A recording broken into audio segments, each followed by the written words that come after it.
Assalamualaikum warahmatullahi wabarakatuh. Baik sahabat dimanapun anda berada, semoga kita senantiasa dalam taufik dan hidayah Allah subhanahu wa ta'ala. Kali ini kita akan membahas sedikit, yaitu dengan tujuan sharing teman-teman ya, sekedar sharing semata, semoga bisa bermanfaat, yaitu tentang alasan kenapa kita harus bermadzhab ataupun ikut imam teman-teman ya, ikut pengajaran ulama. Kenapa kita tidak langsung kembali kepada Al-Quran dan hadis? Nah, ini sebenarnya suatu pembahasan yang menarik teman-teman ya. Kalau yang sudah tahu anggaplah sebagai bahan ulangannya. Nah, analoginya begini teman-teman ya. Al-Quran dan hadis itu masih dalam kategori sumber hukum.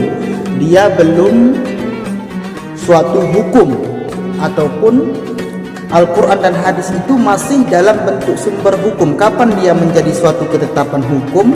Ketika ada seseorang yang berijtihad ataupun meneliti, memeriksa suatu ayat ataupun hadis tentang apa hukum yang dilahirkan dalam suatu dalil tersebut, baik itu ayat ataupun Al-Quran.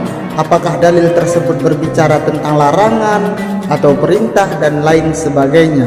Nah, ketika kita mengikuti imam ataupun kita bermadzhab, hukum yang disajikan ataupun yang dipatwakan oleh ulama itu hasil daripada mereka memeriksa berdasarkan Al-Quran dan hadis. Contohnya begini, tata cara sembahyang teman-teman. Kita kan sembahyang, secara umum kan pengertian sembahyang itu kan perbuatan kan yang dimulai, diawali dengan takbiratul ihram, artinya di situ semua niat, dan diakhiri dengan salam.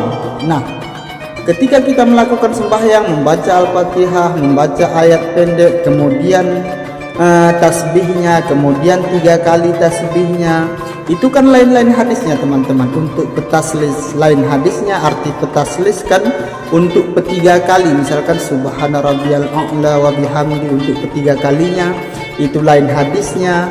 Artinya dari tata cara sembahyang mulai takbiratul ihram sampai diakhiri dengan salam, itu para ulama mengajarkan tata cara salat itu berdasarkan hadis yang berbeda-beda. Dalam arti kata itu sudah kumpulan dari beberapa hadis, bukan hanya satu hadis saja yang membahas tata sembahyang itu mulai diawali dengan takbiratul ihram, diakhiri dengan salam. Itu misalkan diriwayatkan oleh Imam Bukhari, tidak ada hadis yang berbicara lengkap sedetail itu.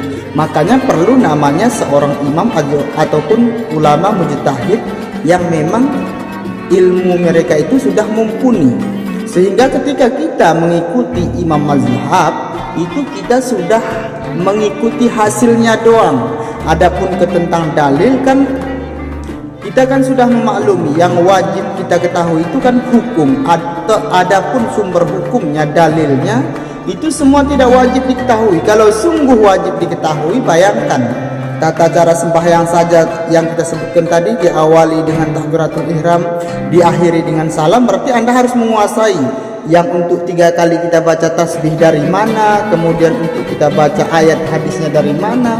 Kalau pun sumber hukumnya wajib kita ketahui, sungguh kita ini akan down teman-teman ya. Banyak sekali yang harus kita ketahui.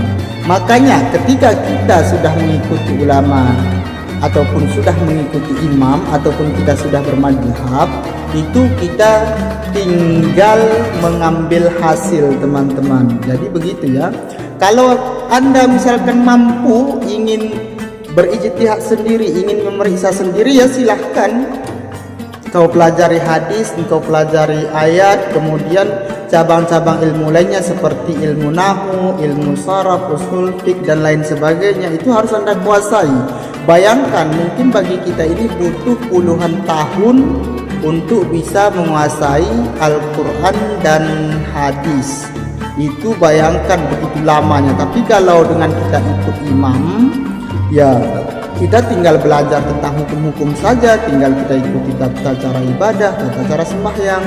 Jadi begitu teman-teman ya, semoga bermanfaat. Kesimpulannya, bila kita bermadzhab, itu sudah kita mengikuti hukum yang dihasilkan oleh para ulama berdasarkan Al-Quran dan hadis. Ketika dikatakan fatwa ulama, bukan omongannya sendiri, tapi misalkan berkata Imam Syafi'i, Imam Hanafi, Imam Maliki. Jadi kan perkataan imam tersebut itu berdasarkan galian imam tersebut berdasarkan Al-Quran dan hadis. Begitu teman-teman ya, karena melalui pemeriksaan beliau makanya kita katakan fatwa imam tersebut. Padahal imam tersebut, perkataan tersebut itu diambil dari Al-Quran dan hadis. Begitu teman-teman ya, semoga bermanfaat. Assalamualaikum warahmatullahi wabarakatuh.